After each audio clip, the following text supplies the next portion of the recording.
해봅시다. 메네 메네 되게 우바르시. 하나님이 세워보십니다. 하나님이 달아보십니다. 부족하다 여기시면 하나님께서 그를 심판하신다는 것을 우리가 잊지 않길 바랍니다. 지난 시간에 이어서 벨사살 왕이 성전 기명, 느부갓네살 왕 때 가져왔던 예루살렘 성전에 있던 여러 가지 기명들, 이건 누구에게 속한 거예요? 하나님의 것은 하나님을 위해서만 써야 합니다. 성전 기명도 그렇고 성일도 그렇고 성물들도 그렇고 성직자들도 그렇고 성례전도 그렇고, 이걸 하나님께서 함부로 다루거나 또 이것을 어겼을 때, 또 인간을 위해서 쓸 때는 이 벨사살의 경우처럼 하나님의 무서운 진노와 심판이 내려진다는 것을 우리가 알아야 합니다. 이스라엘도 어찌 보면 하나님의 백성이에요. 이스라엘은 거역하고 떠났지만 하나님의 언약은 지금까지도 유효합니다. 그래서 뭐 지금도 이스라엘 백성을 축복하면 우리도 축복하시고, 또 이스라엘을 저주하면 저주하는 그러한 하나님의 심판이 임한다는 것을 우리가 알 수 있어요. 아무튼 뭐 여담이지만 우리 조상현 성에서 뭐 전화가 와가지고 뜬금없이 또 이스라엘 가겠다 그래서 좀 기다리라고, 12월이나 1월쯤에 한번 또 다시 붙을 것 같으니까 쿨다운하고 끝나면 좀 가시라고 했어요.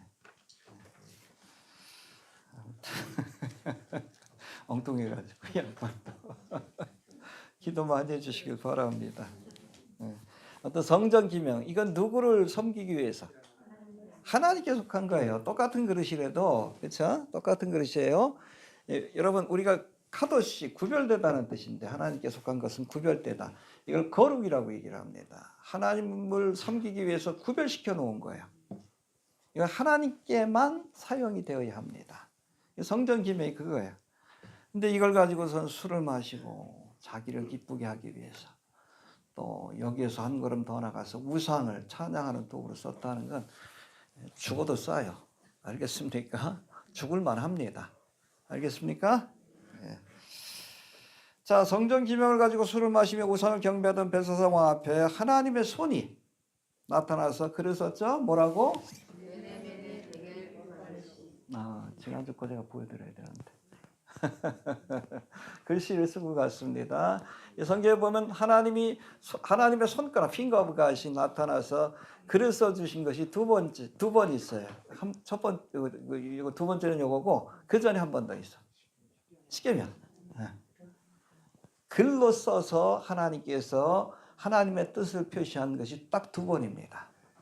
그건 여러분 반드시 이대로 될 것이다. 그날 밤 죽은 거예요. 이해가 됩니까? 말로 한 말씀도 중요한 건데 이걸 하나님의 손가락이 나타나서 직접 쓴다. 그래서 십계명이 중요해요. 알겠습니까? 이 십계명은 유대인들에게만 해당되는 게 아니에요.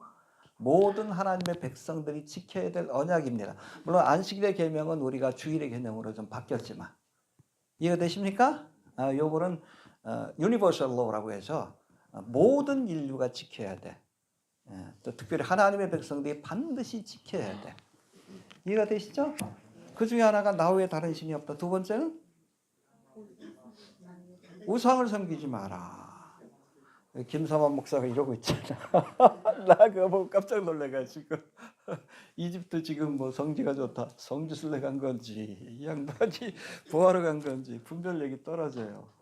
저는 파라오들이 그 선대 왕이 죽고 나서 이제 파라오로 등극할 때, 그때 두 가지를 들고선 이 대관식에 참여합니다. 첫 번째는 뭐예요? 홀. 이게 통치권입니다. 통치권을 상징합니다. 그 다음에 앙크. 웅크가 아니라 앙크 십자가를 들고 있습니다. 이건 제사장이에요. 제사장이 쓰는 축복의 도구입니다. 신앙적으로는 주술의 도구예요. 요거 좀 생명을 상징하는데, 뭐 비가 안 오는데 탁 하면 비가 내리고, 그렇죠? 짐승이 죽을라 그러면 탁 하면 짐승이 살아나고, 생명의 축복의 도구라고 이렇게 보면 돼요. 그래서 이 파라오 같은 경우는 태양신의 화신입니다. 호루스의 화신이에요. 여러분 적그리스도의 세력들이 믿고 있는 게 누구요? 호루스. 적그리스도, 이집트판 적그리스도가 호루스입니다. 그 호루스의 상징이 파라오예요. 그래서 이렇게 하는 게 뭐냐면 이 X자가 오시리스, 태양신에 대한 태양신을 숭배합니다. 루시퍼를 숭배합니다라는 뜻이고, 여기에 두 개의 호를 들고 있잖아요. 하나는 뭐예요? 왕의 통치권을 상징하는 기역자로 된 홀. 그리고 웅쿠 십자가. 이건 제사장. 그래서 여러분 이때 파라오는 왕인 동시에 제사장이에요. 알겠습니까? 예수님이 재림하셔서 이 땅에 통치하실 때도 왕인 동시에 제사장입니다. 사탄만 이거 흉내내는 걸 좋아해서 그래. 이해되죠?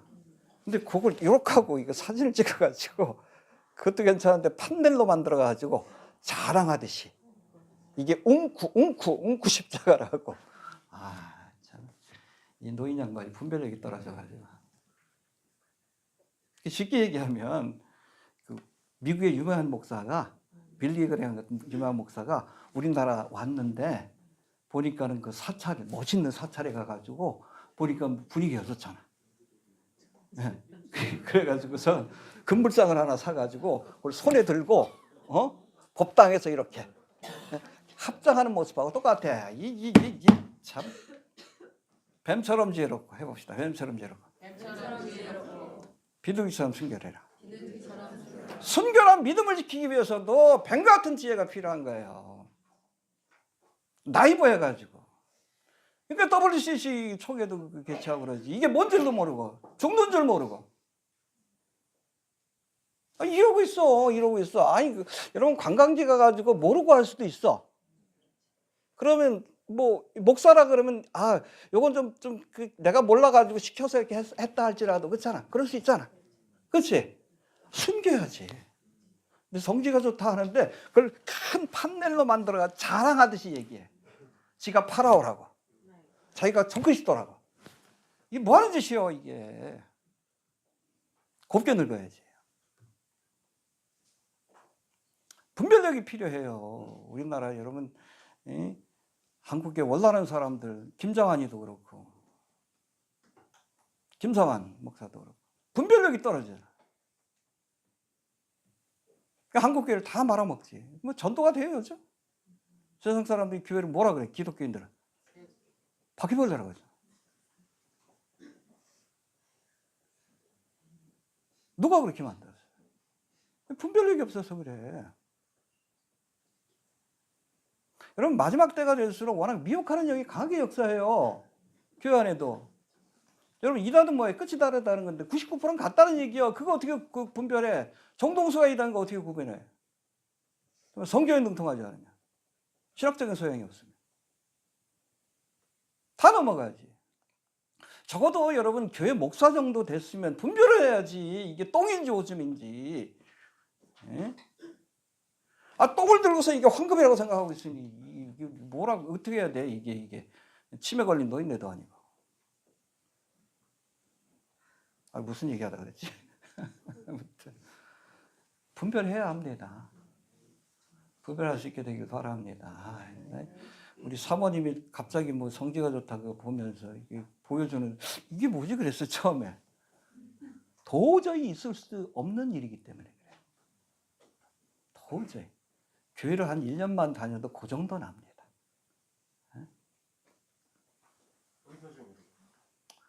몰라서 그래. 그 정도 생각도 없어. 내가 보니까 이 양반이 분별력이 없어요. WCC 국산총회 할 때도 나름대로 뭐 세계적인 모임을 저거 한다라고 본인은 생각한 거야. 그게 나이브하다는 거예요. 순수하긴 하되 생각이 없어요.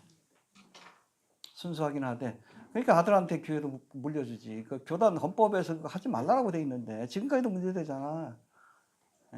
합동인가 통합입니까? 모르겠는데 아무튼 분별력이 안 돼요. 여러분 지도자에게는 두 가지가 다 필요해. 특별히 분별력이 있어야 돼. 지혜가 있어야 돼. 뱀처럼.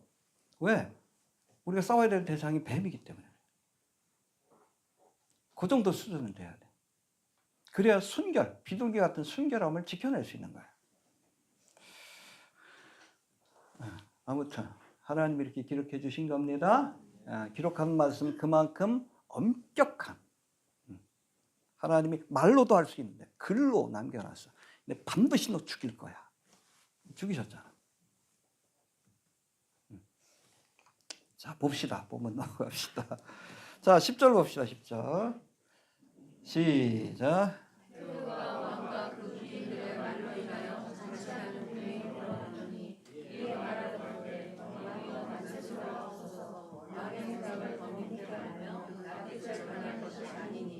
예, 태우도 초대를 받은 겁니다. 2절에 보니까 뭐 거기에 여러 신하들과 귀인들과 왕후와 빈궁들이 다 그곳에 모였다. 근데 태우가 말을 시작한 거예요. 이 태우가 누굽니까?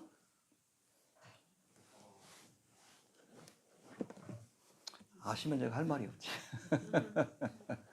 태우라 그러면 왕의 부인을 이야기합니다. 여기는 그 벨사살의 부인이 아니에요. 그래서 어떤 학자들은 이게 벨사살의 엄마인 동시에 느부갓네살의 딸인 니토크리스가 아닌가 그렇게 해석하기도 하고, 근데 보다 더 많은 사람들은 성서학자들은 엄마가 아니라 할머니였을 것으로, 외조모 느부갓네살의 부인, 알겠습니까? 아미티스라고 돼 있는데 이 느부갓네살이 바벨론국을 화려하게 졌는데 그 건물 중에 유명한 게 있어요. 뭐가 유명해? 공중정원. 누구를 위해 지은 거예요? 아미티스를 위해서. 왜냐면 메대 출신이거든요. 거기는 나무도 많고 산도 많고 꽃도 많고 그래. 메대 지역이. 근데 바벨론 요 밑에 있는데 사막이야. 유프라테스 강 때문에 뭐 농사를 지을 수는 있어도 황막한 곳이에요. 황량한 곳. 그러니까 향수병에 걸려 있으니까 메대 지역에서 매일같이 꽃 보고 산 나무 보고, 이게 비슷한 걸 구현해 놓은 게 공중정원이에요. 그게 누구라고? 아미티스예요. 아미티스. 아미티스일 것이다라고 추측을 합니다. 왜냐하면 여러분 느부갓네살 왕이 겪었던 일을 마치 옆에서 지켜본 것처럼 아주 자세히 기술하고 있어요. 그 딸이 아니라 부인이었을 거로 보는 겁니다. 느부갓네살 왕이 죽은 지 한 20년밖에 안 되니까 충분히 그럴 수 있죠. 그래서 많은 학자들은 이 벨사살의 어머니가 아니라 외조모인 아미티스였을 것으로 이렇게 보고 있습니다.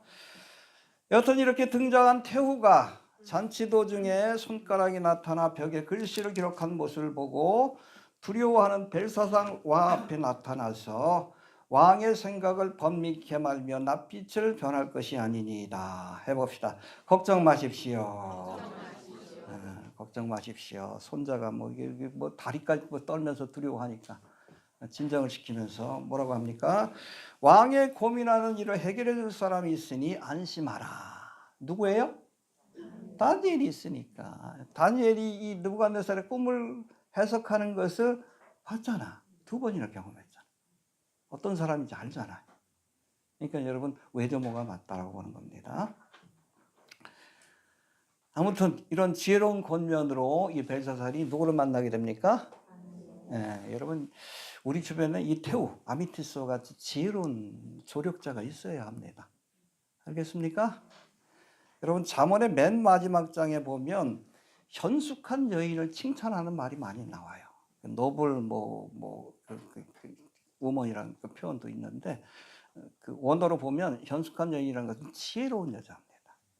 지혜로운 여자를 아내로 두는 사람에겐 복이 있다. 맨 마지막에 잠언의 맨 마지막에 그래서 이 현숙한 여인을 이렇게 쭉 칭송하면서 그런 부인을 둬야 된다라고 권면하고 있는 거예요. 근데 성경에 보면 가끔 지혜로운 말로 칭찬을 받을 만한 그런 여인들이 그런 이야기들이 나오는데 첫 번째 여리고성에 찾아온 이스라엘 정탐꾼들을 숨겨주고 그의 가족을 구원했다. 누구예요? 희생라. 그래서 정탐꾼 중에 하나하고 결혼하지. 유다 지파인. 그래서 예수님의 족보에 올라갑니다. 지혜로운. 그런가 하면 무례한 나발을 죽이기 위해 길을 나선 다윗은, 나발이 미련하다는 뜻인데 나발의 양떼들이 이 양을 깎을 때, 털을 깎을 때 다윗의 군대가 이렇게 지켜주죠. 울타리처럼. 그리고 나서 양털을 깎는 때는 이 잔치하는 때니까 음식도 많으니까 조금 우리 좀 병사들을 위해서 음식 좀 나눠달라고 했더니 막 모독을 하잖아요. 나발이. 요즘 보니까 뭐 집단한 종들이 뭐 이렇게 나대고 있다는 뭐 그 소문이 들리던데 그러면서 조롱해요. 다윗이 너무나 화가 나가지고 나발하고 거기 있는 사람들 다 죽이려고 칼을 들고 가는데 그 얘기를 누가 들어요? 아비가일. 나중에 그 다윗의 아내가 되는데 음식을 준비하고 가가지고 이놈은 어차피 죽을 놈이니까 내 남편이지만 무지한 피를 흘리지 마십시오. 경력의 5점이 될 수 있습니다. 그 말을 듣고 이 다윗이 돌아가고 그날 밤인가 그 다음 날 밤인가 하나님이 이 나발을 치셔서 자연스럽게 죽게 하십니다. 그 소식을 듣자마자 이 다윗이 아비가일을 데리고 와서 부인으로 삼아요. 할렐루야. 다윗도 참 지혜로운 사람이에요. 지혜로운 권면자니까 옆에 두고 싶었던 거예요. 할렐루야. 또 이 빌라도에게 죄 없으신 예수님의 재판에 관여하지 마라. 내가 꿈을 꿨는데 의로운 분인데 이 일로 엮이지 말라라고 권면했던 누구? 빌라도의 부인이지 뭐. 알겠습니까? 이런 지혜로운 여인이 나오는데 오늘 본문에 나타난 이 태우도 그렇잖아요. 정확하게 이 문제를 해결할 사람이 누구인지를 알고 있었고 상황을 판단했고 소개해 준 거예요. 아무튼 우리가 이런 지혜로운 조력자들을 옆에 두고 있어야 합니다. 할렐루야. 여러분 지혜로운 조력자 가운데 가장 뛰어나신 분이 누구예요? 헬퍼라는 뜻을 갖고 계신 성령 하나님이십니다. 알겠습니까? 보혜사. 이게 조력자라는 뜻이 헬퍼. 알겠습니까? 성령님과 늘 동행하십시오. 말씀과 성령과 함께 동행하면 때마다 필요한 지혜로운 조력으로 우리와 함께 할 줄로 그렇게 믿습니다. 11절 12절 봅시다. 시작.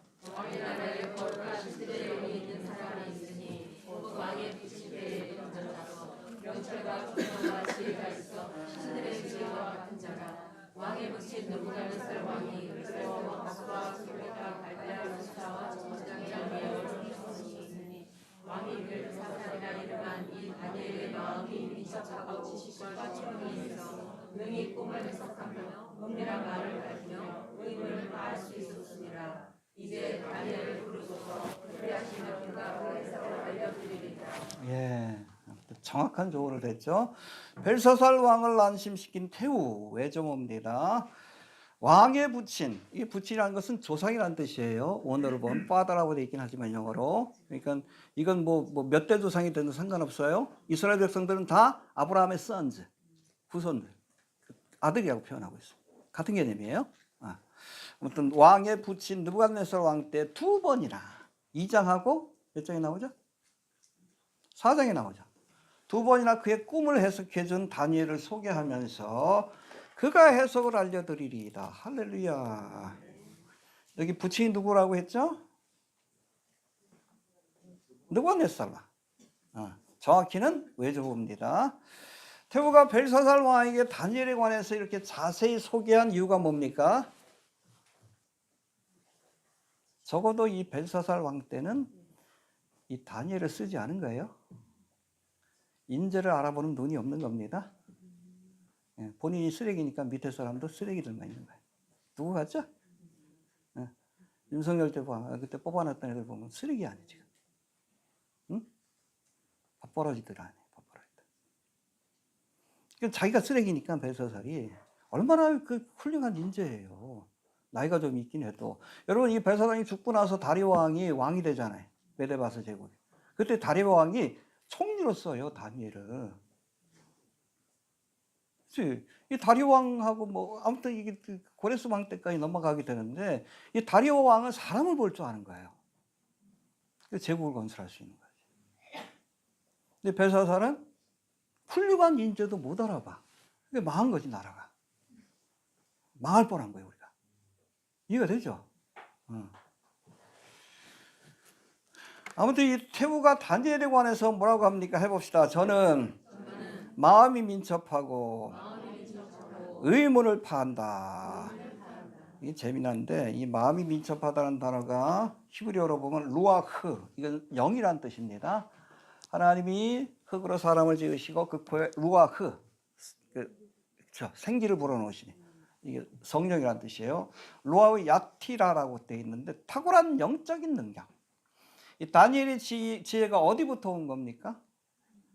성령께서 주신 거예요. 사실은 제가 뭐 대학교 1학년 때 처음으로 예수님 만나고 나서 큰 은혜를 경험했는데 그때 뭔지 모르지만 제가 늘 기도했어요. 지혜를 달라고. 지혜를 달라고. 성령 충만해야, 왜냐하면 성령께서는 지혜의 영이기 때문에 그래요. 저도 세상이 보여요 지금. 제가 공부를 많이 해서가 아니라 하나님의 말씀을 알고 보니까 봐요. 보여. 어떻게 갈지 우리가 알잖아요. 성경 말씀을 통해. 지혜를 주신 것 같아. 저 사람 보면 대충 어떤 사람인지 진짜 보여요. 꼭 문제 일으킬 것 같으면 문제 일으키더라고. 그래. 하나님 주신 지혜가 있어야 돼요. 알겠습니까? 이건 여러분 하나님께서 이 다니엘에게 지혜와 총명의 영을 부어주신 거예요. 하나님의 영에 충만한 자. 여러분 구하시길 바랍니다. 지혜로워야 돼. 지혜로워야지. 왜 이렇게 목사들이 무식해? 미련하고. 그러니까 이러고 있지. 아유. 그러니까 바퀴벌레 소리 듣지. 세상이 어떻게 돌아가는지도 모르고. 아유, 답답해 죽겠어요. 아직도 유럽인 하고 있고. 무슨 얘기 하다 그랬지? 아무튼, 민첩하고, 마음이 민첩하고, 그런 뜻이고, 의문을 파한다. 해봅시다. 의문을 파한다. 히브리어 원어를 보면 케타르 메샤레라고 되어 있는데, 직역하면 얽힌 매듭을 풀어낸다는 뜻입니다. 그래서 복잡하게 얽혀 있는 거를 풀어낼 줄 아는 사람이다. 할렐루야. 어떤 사람은 그냥 멀쩡한 건 막 엉키게 만들잖아. 응? 멀쩡한 거. 정치도 그렇고, 뭐 그냥 외교도 그렇고, 그냥 실타래처럼 이렇게 꽈놔. 술이나 처먹고. 응? 그걸 풀어내는 사람들이 있어야 돼. 누가 그런 일을 한다고요? 다니엘. 요셉도 그랬잖아. 위기 앞에 그 모든 것들을 다 풀어내잖아. 7년의 풍년이 있을 때 곡식을 이렇게 모아다가 7년의 흉년을 대비하십시오. 얼마나 지혜로워. 총리 대신을 세웠지. 이 바로왕도 참 똑똑한 거예요. 그런 거. 사람을 알아본 거지. 아무튼 다니엘이 이렇게 될 수 있었던 것은 우리 11절에 나오지만 하나님 주신 명철과 총명과 지혜가 있었기 때문에 그래요. 성령께서 주시는 은사입니다. 구하시길 바랍니다. 너에게 지혜가 부족하거든 꾸짖지 않고 구해 주시는 하나님께 구해라. 할렐루야. 미련하게 살지 말아요. 지혜 있어서는 여러분 미련한 자가 되지 않길 바랍니다. 가스라이팅이나 당하고 그러지 말아요. 자, 이제 13절, 14절 이 다니엘이 이렇게 부름받고 벨사살 왕 앞에 이렇게 이야기하는 장면이 나옵니다. 13절, 14절 시작.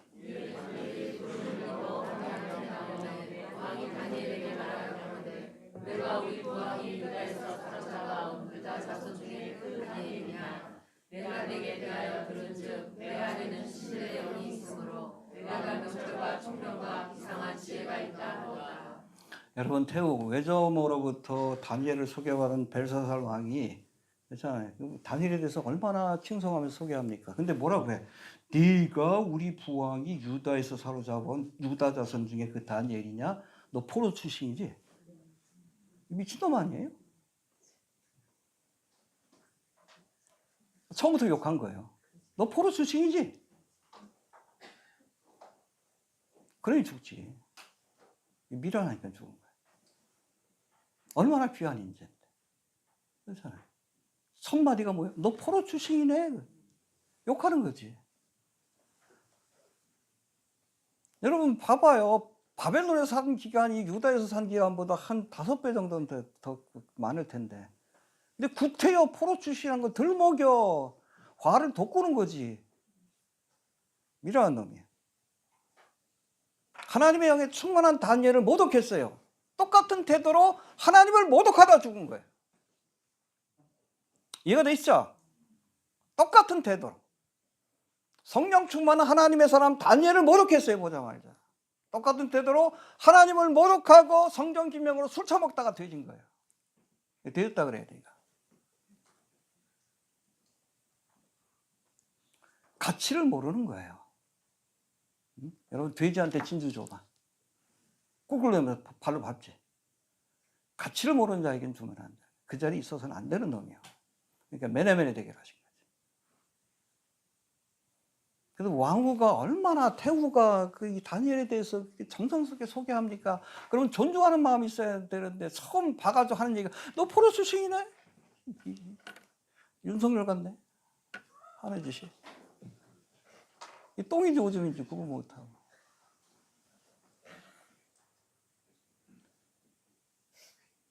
얼마나 버릇없고 무례하고 건방지고 죽을 만한 거예요. 하나님도 그렇게 무시한 겁니다. 우리 느부갓네살 왕이 정복한 나라의 신 정도로. 거기다 술을 마시지. 그러다 죽은 거예요. 자, 15절 한번 봅시다. 15절. 시작. 지금 여러 박사와 술객을 내 앞에 불러다가 그들로 이 글을 읽고 그 해석을 내게 알게 하라 했으나 그들이 다 능히 그 해석을 내게 보이지 못하였느니라. 우리가 뭐 2장과 4장에서도 봤듯이 결정적인 순간에 갈대아의 박사와 술객들은 아무것도 못해.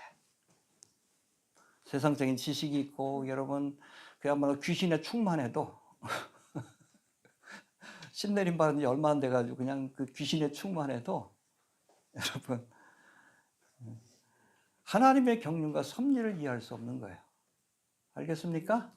하나님 주신 여러분 경륜과 섭리에 관한 예언의 말씀은 하나님의 사람들만 해석할 수 있는 겁니다. 여러분 느부갓네살 왕 때도 그랬던 것처럼 갈대아의 박사와 술객들은 이 벨사살 왕 때도 결정적인 순간에 도움을 주지 못하는 무능한 자들입니다. 해봅시다. 결정적인 순간에 도움을 주지 못하는 무능한 자들이다.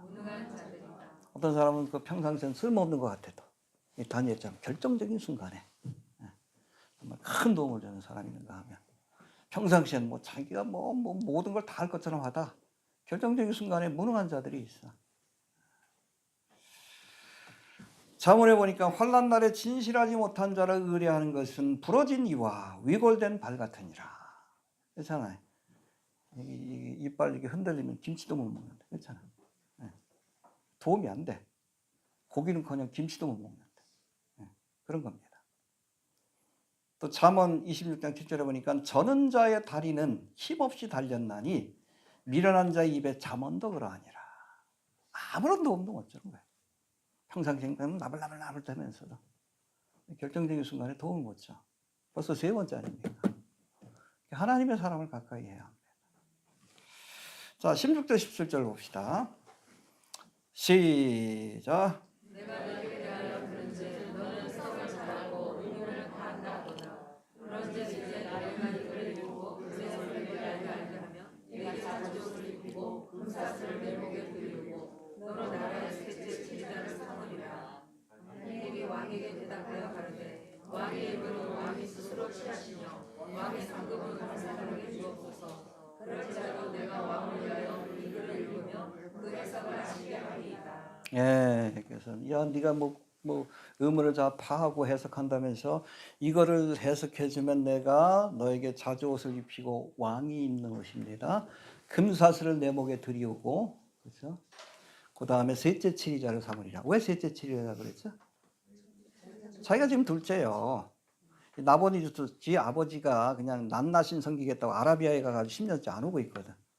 그때 섭정을 하고 있었으니까 자기가 두 번째니까 둘째 자리는 자기가 차지하고 있으니까 줄 수 있는 건 셋째 치리자밖에 없어. 권세를 주겠다 그랬더니 다니엘이 뭐라고 합니까? 응? 왕의 예물은 왕이 스스로 취하시며 화가 많이 났죠? 왕의 상급은 다른 사람에게 주옵소서. 왜 화났어요? 두 가지. 하나님을 모독하니까. 그렇죠? 듣고 왔겠지. 저는 무슨 짓 하다가 왔는지. 또 그 다니엘이 뭐라고 합니까? 너 포로 출신이네 그래요. 하나님과 하나님의 백성들을 무시하니까 화가 단단히 난 거예요. 어차피 죽을 놈이니까 할 말 다 한 겁니다. 알겠습니까? 그럴지라도 이런 상과 뭐 권세를 안 준다 할지라도 내가 왕을 위하여 이 글을 읽으며 그 해석을 아시게 하리이다. 해봅시다. 권세와 부를 안 줘도 해석하여 주겠나이다. 예. 이 말씀을 통해서 우리가 교훈받아야 할 것은 하나님의 뜻을 전하는 선지자, 하나님의 뜻을 전하는 목사들은 세상적인 이익을 얻기 위해 이런 일을 해서는 안 되는 겁니다. 열심히 일하다가 월급 많이 준다고 해가면 안 돼요. 사명의 자리가 있는 거지. 알겠습니까? 뭐 부귀영화를 주고 뭐 주고 월급 얼마 주고 거기에 끌려가지고 가면 여러분 싹군이지. 제대로 설교하고 있어? 응? 사람 눈치 보겠지. 귀를 즐겁게 하는 설교. 내가 이 말을 전함으로 어떤 이익이나 손해가 있을지를 먼저 따져본다면 그는 참된 하나님의 일꾼이 아니라 그야말로 경건을 이익의 재료로 삼는, 하나님의 직분을 자신의 이익의 재료로 삼는 싹군에 불과하다는 것을 잊지 말아야 합니다. 알겠습니까? 참된 하나님의 사람이라면 혹시 내가 말씀을 전하다 죽는 한이 있어, 스데반 집사처럼 감옥에 가는 한이 있어도 사도 바울과 예레미야처럼 가감없이 말씀을 전하는 사람이 진정한 하나님의 일꾼이라는 것을 잊지 않길 바랍니다. 구분이 가죠? 이익을 위해서 일하는 사람 싹군입니다. 하나님께서 전하라고 하면 어떤 불리한 일들이 벌어져도 혹시 전하다가 죽는 한이 있어도 가감없이 전하는 사람이 진정한 하나님의 일꾼입니다. 알겠습니까? 자, 이제 다니엘의 꿈의 해석인데 18절부터 23절까지 우리 아는 내용이니까 쭉 한번 봅시다. 먼저 21절까지 봅시다. 18절부터 21절. 시작. 왕이여 지극히 높으신 하나님이 왕의 붙인 느부갓네살에게 나라와 큰 권세와 영광과 위엄을 주셨고 그에게 큰 권세를 주셨으므로 백성들과 나라들과 각 방언하는 자들이 그의 앞에서 떨며 두려워하였으며 그는 임의로 죽이며 임의로 살리며 임의로 높이며 임의로 낮추었더니 그가 마음이 높아지며 뜻이 강팍하여 마음을 강함으로 그 왕에게 평안을 받으며 그 영광을 빼앗기고 인생 중에서 쫓겨나서 그 마음이 들짐승의 마음과 같았고 또 들나귀와 함께 거하며 또 소처럼 풀을 먹으며 그 몸이 하늘 이슬에 젖었으며 지극히 높으신 하나님이 인간 나라를 다스리시며 자기의 뜻대로 누구든지 그 위에 세우시는 줄을 알기까지 이르게 되었었나이다. 예, 여러분 뜻을 풀어주기 전에 뭐라고 합니까? 다니엘이 외조부인 느부갓네살 왕이 하나님 앞에서 교만한 마음을 품었다가 7년 동안이라 무슨 병? 우광증. 광우병 아니고 예, 짐승처럼 살다가 회개한 뒤에 비로소 복권된 사실을 다시 한번 상기시켜 줍니다. 교만할 때 하나님이 심판하신다는 거.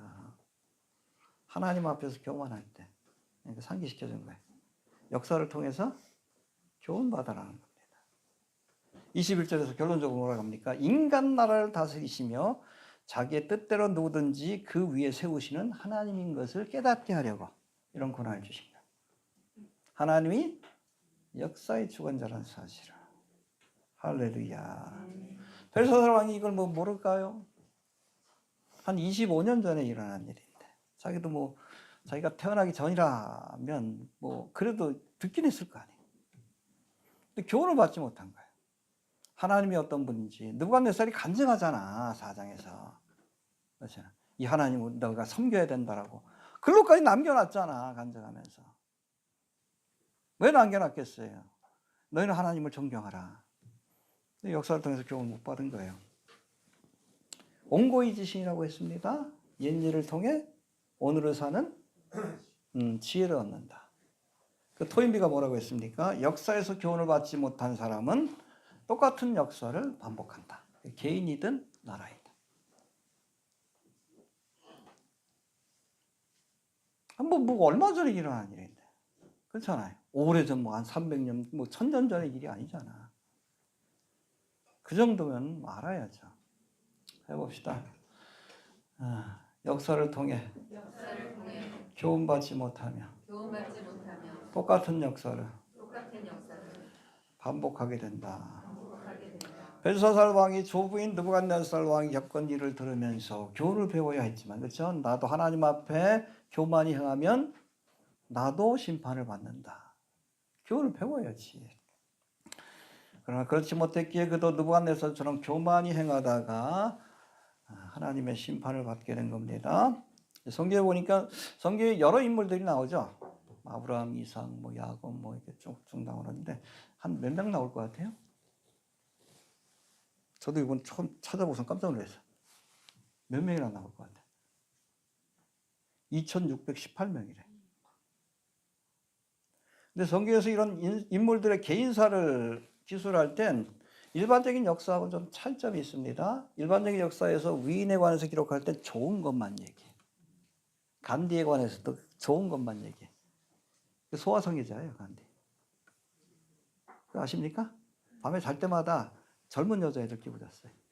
간디가 쓰레기예요, 쓰레기. 아인슈타인도 여자 관계가 복잡하잖아. 근데 우린 좋은 것만 알고 있지. 왜 그런 것만 기록하니? 쓰레기예요, 쓰레기. 개쓰레기들이. 근데 성경에는 위대한 인물이라 할지라도 그들이 잘못한 것까지 다 기록해 놨어. 왜? 너희도 아무리 신앙적으로 위대한 사람이라 할지라도 자칫 방심하면 이렇게 될 수 있다는 것을 교훈하기 위한 거예요. 아브라함은 여러분 흉년이 나니까 애굽에 내려갔다가 사라를 그냥 여동생이라 그랬다 뺏길 뻔했잖아. 그렇죠? 이삭도 아버지처럼 그러다 뺏길 뻔했고. 다윗도 성문이라고 그러지만 우리아의 아내를 취하고 간음죄를 저질렀죠. 이 죄를 덮으려고 그냥 남편을 죽게 했잖아. 근데 그것까지 다 기록해놨어. 베드로, 여러분 천주교에서는 그 일대 교황이라고 칭송하는데 예수님은 모른다고 3번이나 부인했잖아. 다 기록해놨어요. 왜 기록해놨겠어요? 너희도 이렇게 될 수 있다는 것을 보여주기 위해서, 교훈하기 위해서. 타산지석으로 삼으라는 거예요. 돌아볼 수 있어야 합니다. 벨사살도 한 100년 전의 일이 아니잖아요. 할아버지 때 일이고. 그러면 교훈을 삼아야지. 근데 교훈을 받지 못하니까 똑같은 일을 겪게 되는 거지. 더 심각한 일을 겪는 거죠. 느부갓네살 왕과 그의 외손자인 벨사살 왕 모두 하나님 앞에서 교만히 행하다가 심판을 받았습니다. 해봅시다. 교만히 행하다가 심판을 받았다. 근데 두 왕에게 내려진 심판의 차이점은 자기 교만에 빠져 있다. 느부갓네살 하나님 대적하지 않았습니다. 그냥 스스로 교만해졌어. 자기가 역사의 주관자인 줄 착각한 거예요. 자기 교만에 빠져 있던 느부갓네살 왕이 받은 심판은 하나님이 저를 낮추시고 교훈하기 위한 심판입니다. 해봅시다. 낮추고 교훈하시기 위해 심판하셨다. 몇 년 동안? 받을 만하죠? 우광증으로 풀을 뜯으면서. 그러나 하나님을 공개적으로 모독한 이 벨사살 왕은 심판하시되 죽이려고 심판하셨습니다. 이게 차이점이에요. 하나님의 택한 사람들을 심판하실 때는 깨닫게 하시기 위해서 징계하시고 심판하십니다. 할렐루야. 그래서 여기에도 하나님의 사랑이 있는 거예요. 그러나 하나님을 공개적으로 대적하고 끝까지 주님을 멸시하는 자들은, 그렇죠? 구제불능이지. 멸망받도록 심판하십니다. 알겠습니까? 예. 자, 24절부터 28절까지 봅시다. 24절부터 28절까지. 메네메네 일인데 시작. 이러므로 그의 앞에서 이쪽 사람이 나와서 이 글을 기록하나이다. 기록한 글자는 이것이니 곧 메네메네 되게 돌아가시니라. 그 뜻을 써서되 메네는 하나님이 이미 왕의 나라의 시대를 세워서 그것을 끝나게 하셨다 하니요. 대개로 왕이 거울에 달려서 부족함이 돌았다 하니요. 베레스는 왕의 나라가 나뉘어서 메네와 바사라에게 나뉘었다 함이니이다. 할렐루야. 예, 이걸 글씨로 써가지고 하나님께서 보여주셨어. 명정하신 겁니다. 이거는 변개되지 않는 하나님의 뜻이다. 글자로 새겨서. 성전 기명으로 술을 마시며 우상에게 영광을 돌리던 벨사살에게 심판이 내려졌는데 메네 대겔 우바레신의 심판이 내려졌습니다. 메네는 무슨 뜻이에요? 세워본다는 뜻입니다. 세워본다. 해봅시다. 세워본다. 세워본다. 근데 두 번 이야기하잖아. 반드시. 그죠? 진실로, 진실로. 그렇죠? 예수님 말씀하실 때 중요한 말씀은 아멘, 아멘을 내고 세. 그렇게 돼 있어요. 진실로가 아멘인데. 진실로, 진실로. 왜 반복합니까? 반드시 이루어질 것이다. 그리고 대개, 그리고 오바르심. 하나님께서 여러분 세워보십니다. 해봅시다. 하나님이 세워보신다. 예, 하나님이 이미 벨사살의 시대, 더 나아가서 바벨론의 시대를 세워서 그것을 끝나게 하셨다. 그런 의미에서 메네메네라고 말씀하는 겁니다. 세워보았다. 여러분 그 바벨론의 연한이 몇 년이라고 예언하셨죠? 70년이라고 이미 예레미야를 통해서. 예레미야 29장 10절에 보니까 여호와께서 이같이 말씀하시니라 바벨론에서 70년이 차면 포로로 끌려가서 70년이 지나면 메네메네입니다. 그 날짜를 하나님 세신 거예요.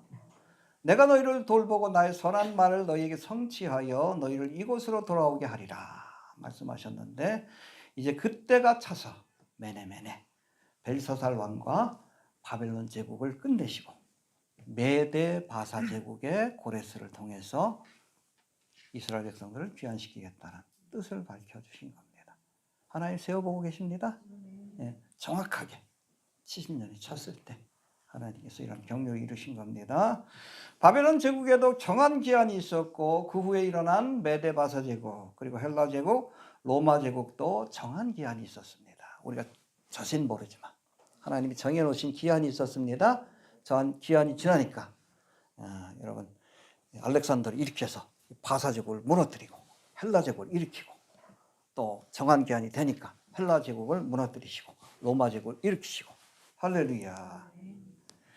여러분 장차 이 땅에 일어날 마지막 세상 나라 철과 진흙으로 된 10개의 발가락 10개의 연방으로 된 나라라 많은 사람들이 얘기하는데 이 나라도 세워집니까?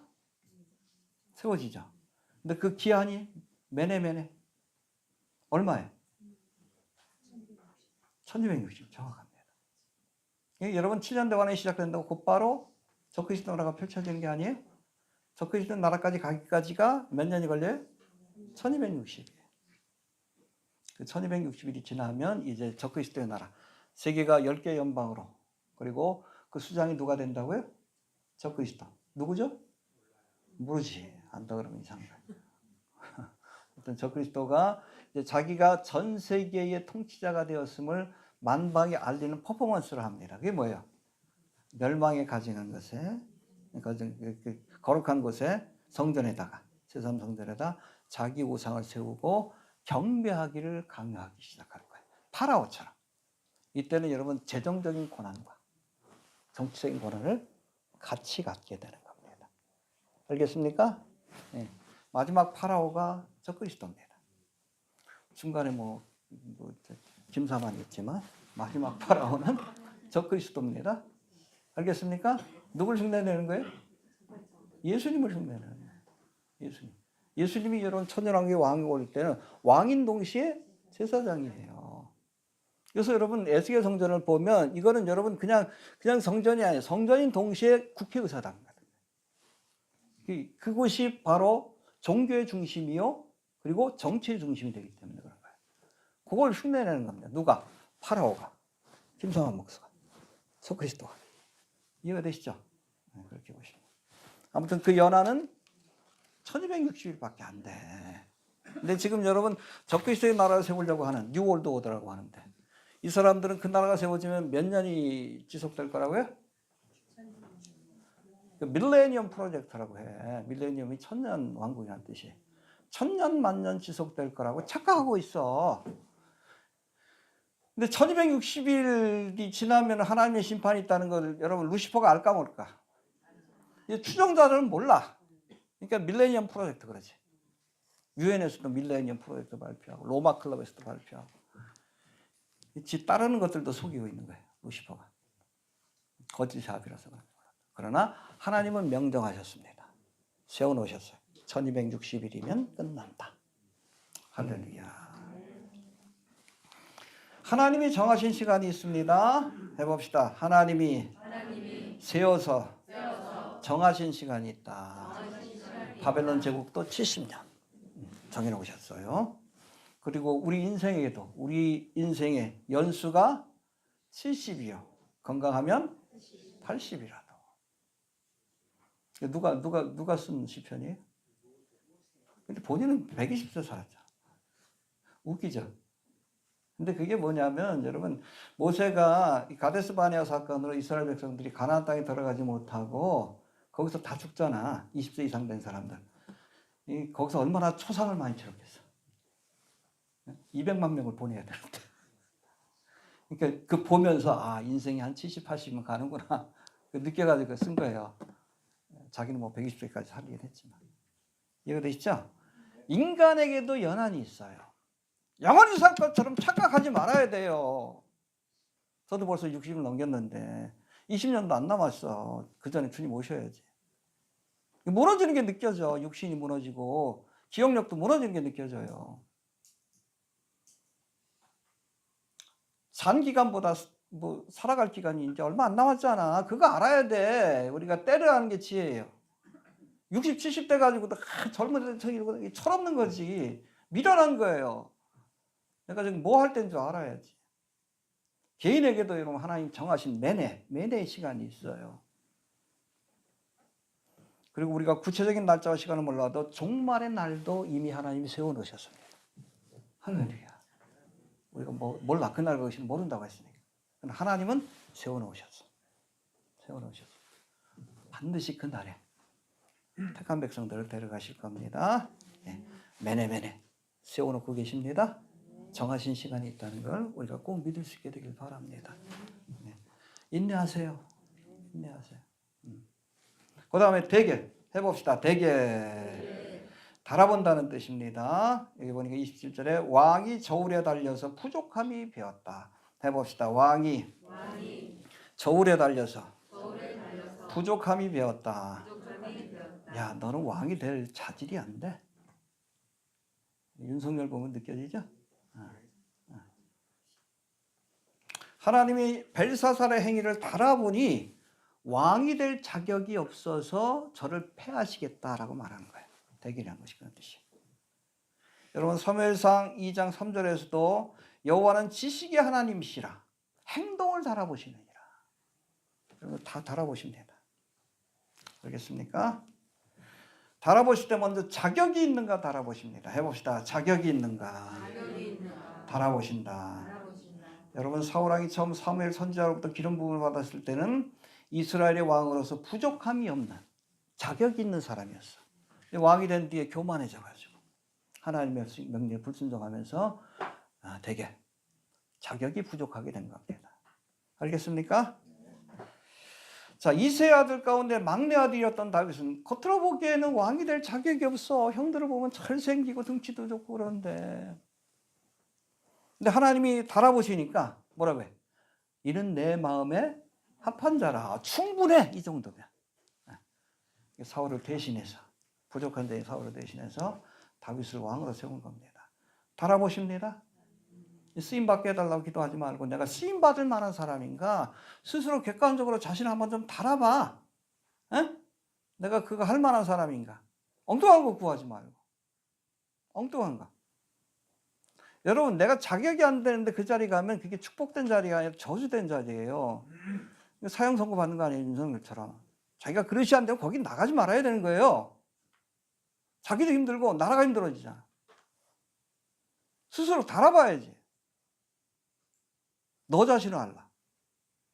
이해가 됩니까? 응. 나한테 맞는 자리가 있어요. 스스로 좀 달아볼 수 있게 되길 바랍니다. 이해가 되시죠? 욕심내지 말고 그냥 우리가 작은 일에 충성하면 돼. 하나님께서 주신 달란트, 하나님께서 주신 자리에서 뭐 대단한 거 하겠다고 교만해서 그렇지. 하나님 쓰실 때는 여러분 크게 쓰시는 사람은 크게 연단합니다. 네? 몸에 그냥 돌이 생기도록 크게 무게가 나가야 되니까. 모세는 여러분 40년을 교육받았고 40년을 연단받았어. 그러니까 출애굽의 사명을 감당하지. 해봅시다. 달아보신다. 쓰기 위해서 달아보시고 또 심판하시기 전에도 하나님이 달아보십니다. 여러분 죄를 짓는다고 곧바로 심판하지 않아요. 알겠습니까? 하나님 죄를 짓는 순간마다 심판하시면 살아남을 사람이 어디 있어? 지켜보시다 회개할 기회를 주시기 위해서. 죄가 관영할 때. 그렇죠? 노아 홍수 심판 이전에도 죄가 관영하다. 가득 차서 차고 넘친다는 뜻이에요. 도저히 돌이킬 수 없는 상황이 오면 그때 하나님이 세상을 심판하시는 겁니다. 알겠습니까? 왜 그때까지 기다려? 회개할 기회를 주시고. 근데 지금 보니까 죄가 관영하잖아. 그렇죠? 동성애를 사랑으로 묘사. 그렇죠? 변태성욕인데. 목사가 이러고 있어요. 여러분, 이 정도까지면 갈 때까지 간 거 아니야? 그 다음은 심판이지. 자, 우바르신은 나눈다는 뜻입니다. 해봅시다. 우바르신. 예, 바벨론 제국을 나누어서 먼저는 메대 제국에 주고 이어서 바사 제국에 주겠다. 그래서 이 바벨론 왕 벨사살이 왕이 될 자격이 없으니 그 원세를 빼앗아서 먼저는 누구에게 줬습니까? 메대 왕인 다리오에게. 원래 여러분 바빌론 이 성을 함락한 사람 누구요? 고레스예요, 고레스. 근데 먼저 메대 바사 제국이 합해가지고 이 바빌론 성을 무너뜨렸기 때문에 이 제국의 첫 번째 통치자로 메대 왕인 다리오를 내세운 겁니다. 장인어른이야. 형님 먼저. 장인어른 먼저. 근데 62세의 왕이 되었다가 여기 보면 우리 6장이 바로 그거예요. 62세의 왕이 되었다가 64세, 2년 만에 세상을 떠납니다. 하고 나니까 그 다음에 고레스가 이제 메대 바사 제국의 2대 왕이 돼서 그렇죠? 이스라엘 백성들에게 예루살렘에 돌아가도록 칙령을 내리게 되는 거예요. 그게 고레스 원년에. 이해가 되시죠? 그래서 하나님이 이 바벨론을 나눠서 메대와 바사에게 나누어 줄 것이다. 그런 뜻입니다. 자, 우바르신의 심판은 또 2장에서 느부갓네살 왕에게 주신 꿈을 성취한 사건이기도 한데 이 금머리인 바벨론을 패하시고 요거를 은으로 된 메대와 바사 제국으로 나누시겠다. 보여주셨죠? 이게 성취된 거예요. 그래서 여러분 2장의 사건하고 5장의 사건은 같은 내용이다라고 보십니다. 이 예언뿐 아니라 이후로 헬라 제국과 로마 제국이 일어날 것이라는 예언도 정확히 역사적으로 문자적으로 성취가 되었습니다. 제가 요즘 유대 고대사하고 헤로도토스가 쓴 그 헬라 역사에 관한 것도 보면 너무 재밌어. 성경과 연결이 돼 있어가지고 너무 재밌어요. 선생님도 시간 되면 좀 보시길 바랍니다. 너무 재밌어. 특별히 유대 고대사라는 헤로도토스가 쓴 책을 보면 헬라 제국이라든지 아니면 로마라든지 여기 쭉 역사를 기록하는데 성경의 예언하고 너무나 매치가 돼요. 똑같이. 뭐 지금의 역사도 그렇잖아. 우리가 뉴월드 오더가 오려고 하고. 그 보면서 무릎을 칩니다. 야, 하나님이 역사의 주관자시구나. 느끼게 돼. 그래서 요즘 역사에 빠져 있습니다. 역사를 공부해야 하나님이 역사의 주관자인 걸 아는 거예요. 이해가 되시죠? 다니엘서 강의하면서 좀 역사를 좀 다시 한번 보고 있는데 하나님이 역사의 주관자가 되십니다. 믿습니까? 지금까지 하나님의 예언대로 됐어요. 근데 하나 성취되지 않은 예언이 뭡니까? 철과 진흙으로 된 발가락. 마지막 적그리스도의 나라에 관한 예언. 천년왕국에 대한 예언은 성취가 안 되었는데 지금까지 되어진 것을 보면 이것도 되어질 것을 우리가 믿어야 한다는 겁니다. 자, 29절 봅시다. 29절. 시작. 이에 벨사살이 명하여 무리로 다니엘에게 자조를 입히게 하며 천사처럼 그의 목에 들이게 하고 그를 위하여 조서를 내려 나라의 셋째 칠년의 상분이라 합니다. 여러분, 그 다니엘이 풀어준 꿈이 뭐예요? 메네메네 대기를 우바르신을 세워보았다, 달아보았다. 이제 바벨론을 하나님 멸하시고 메대와 바사에게 주겠다. 기분 나쁜 예언 아니에요? 기분 나쁜 말인데. 그런데도 이 벨사살이 다니엘에게 약속했던 것들을 주는 거예요. 뭐 줘도 의미가 없지. 몇 시간 뒤엔 다리오 왕이 쳐들어올 텐데. 고레스가 쳐들어올 텐데. 벨사살이 이렇게 한 이유, 그렇죠? 안 줄 수도 있잖아. 뭐 필요 없다고 했으니까. 세 가지 이유가 있다라고 호크마즈석에서 이렇게 설명하는데 제가 한번 읽어드릴게요. 먼저 벨사살 왕이 다니엘이 가진 신적인 권위에 압도되어서 약속한 것을 줄 수밖에 없었다. 무서운 거요.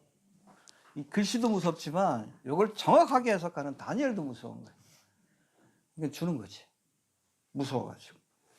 두 번째는 여기서 만일 벨사살 왕이 다니엘을 해칠 경우 왜 이렇게 기분 나쁜 얘기해? 그러고 혹시 하나님의 진노가 쏟아질까? 무서웠겠지. 칼자루를 누가 쥐고 있어요? 다니엘이 쥐고 있는 거예요. 또 마지막으로 세 번째는 다니엘에게 약속한 상을 주므로 혹시 하나님의 진노가 누그러질까? 아무튼 그런 생각에서 기분 나쁜 그런 해석을 내렸지만 다니엘에게 상을 줄 수밖에 없었다. 그렇게 해석하기도 합니다. 그럴듯하죠? 아무튼 이런 기대와는 달리 하나님이 글씨로 쓴 메네메네 대결의 심판이 바로 그날 밤에 성취가 되었다라고 성경은 말씀합니다. 자, 30절 봅시다. 이 그날 밤이라는 게 나와요. 시작. 예, 성전 기명으로 술을 마시며 우상에게 영광을 돌리던 벨사살에게 메네메네 대결 우바르신의 심판이 언제 찾아왔다고요? 그날 밤. 낮에 보여주고 그날 밤. 참 하나님의 심판이 호련히 찾아온 겁니다. 이에 대해 역사가들은 바벨론의 멸망을 기술한 역사가들은 이 당시 고레스 왕이 이끄는 메데 바사의 대군이 이미 바벨론 성을 포위하고 있었습니다. 근데 이걸 어떻게 무너뜨릴 방법이 없는 거예요. 제가 말씀을 드렸지만 난공불락의 요새예요. 근데 이거 어떻게 치지 고민하고 있으니까 이 벨사살이 지켜보니까 별거 없거든. 예? 여러분 공성전이라는 것은 수성전에 비해서 병력이 3배 이상 필요해요. 이게 어려운 전쟁, 가장 어려운 전쟁이 공성전이에요. 근데 난공불락의 요새니까 뭐 20km, 20km 이렇게 그 안에 없는 게 없는데 농사짓고 다 먹고 살고 할 수 있어요. 메소포타미아 강이 그 중간에 흐르고 있고 아무것도 부족한 거 없어. 근데 어떻게 그 성이 무너졌어요? 응? 벨사살의 아버지인 나보니두스에게 불만이 있었다. 백성들. 그렇죠?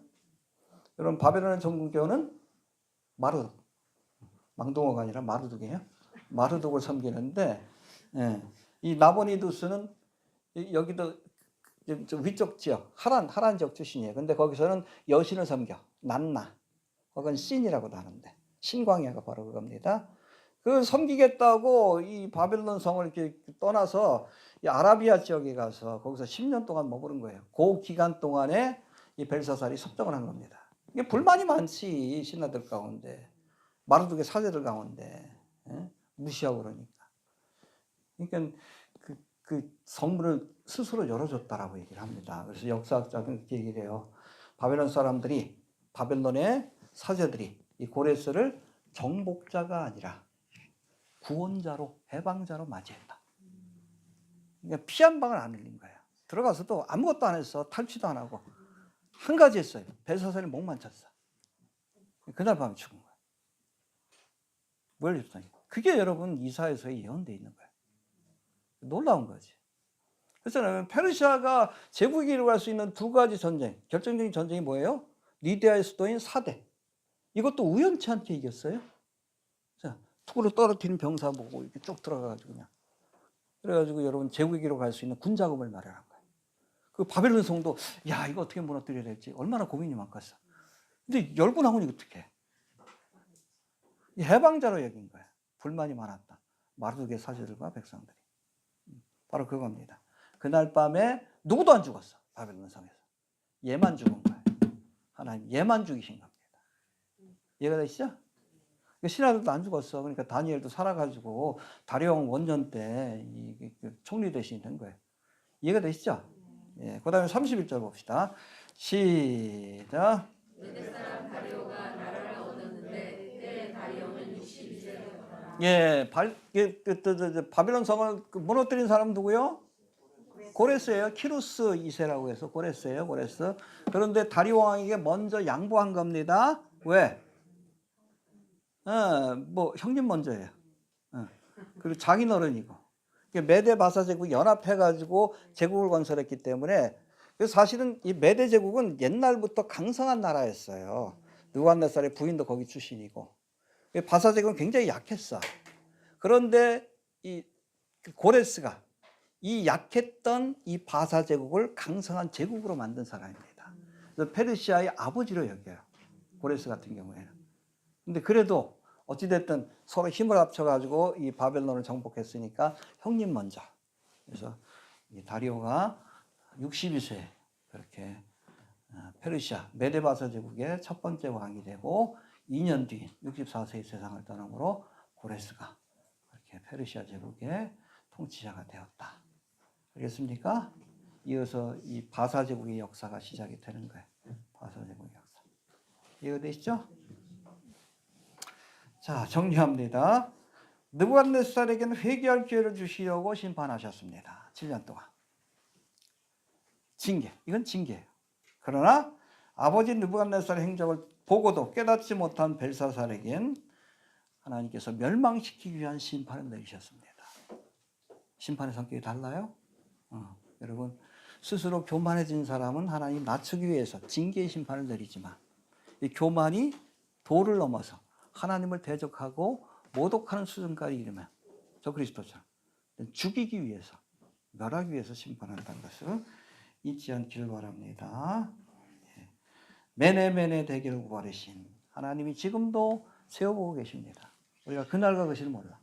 하나님 세우고 계셔요. 정확한 그 메네메네 정하신 때에 하나님께서 이 땅의 역사를 끝내시고 하나님의 경륜과 섭리를 펼치시게 될 겁니다. 마라나타. 할렐루야. 주신 말씀부터 기도합니다.